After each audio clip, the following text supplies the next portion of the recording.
this might actually be your future dinner. That's because right now, globally, meat agriculture is being vilified for causing too much climate change, for using up too much land, for using up too much water, and so on and so forth. And as a part of the green agenda to fix all these meat-related problems, well, policies are being implemented across the entirety of the world, which are effectively handcuffing farmers and sometimes even completely crippling the farmers' operations. However, you might be wondering, if all of these meat and dairy and cattle farmers are put out of business in order to save the planet, what exactly are people going to eat? Where are people going to get their source of protein from? Well, fear not. That is exactly where insect farming comes in.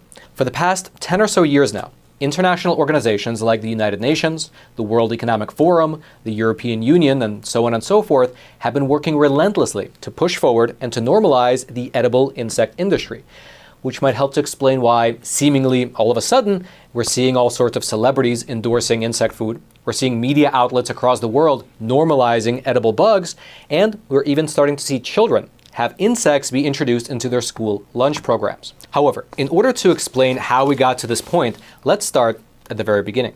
10 years ago, all the way back in the year 2013, the United Nations Food and Agriculture Organization, they released this report right here titled Edible Insects, Prospects for Food and Feed Security. Now, this report of theirs, it outlined how there are going to be too many people on this planet in the near future and that the current model of meat production will not be adequate to feed them all. Here's specifically how the report began. Quote, "It is widely accepted that by 2050, the world will host 9 billion people. To accommodate this number, current food production will need to almost double. Land is scarce, and expanding the area devoted to farming is rarely a viable or sustainable option. Oceans are overfished, and climate change and related water shortages could have profound implications for food production. To meet the food and nutrition challenges of today, there are nearly 1 billion chronically hungry people worldwide, and tomorrow, what we eat and how we produce it needs to be reevaluated. Inefficiencies need to be rectified and food waste reduced. We need to find new ways of growing food." And of course, given the fact that this report is titled Edible Insects, you kind of see where they're going with this. Quote, "Edible insects have always been a part of human diets. But in some societies, there is a degree of distaste for their consumption.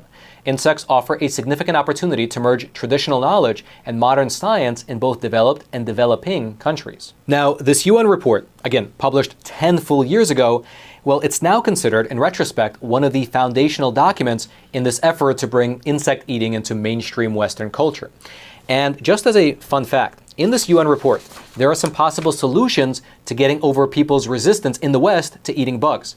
Here's what they wrote on this front, again, 10 full years ago. Quote, "Among the strategies to be considered for developing effective communication strategies for governments, international agencies, the private sector, and NGOs are tailoring messages for different audiences, identifying incentives for using insects as food, using success stories and best practices/experiences to promote the consumption of insects, involving local media to raise awareness, creating a communication toolkit on the importance of and opportunities for insects as food and feed, and seeking endorsements from celebrities to improve the credibility of the sector." It's kind of amazing to read this in retrospect, knowing how 10 years from when this was written, well, we have media outlets and celebrities across the whole world indeed pushing for the eating of insects. It's always fascinating to see how many of these grassroots campaigns that we see on television and on social media can be traced back to some sort of a centralized plan at the international level.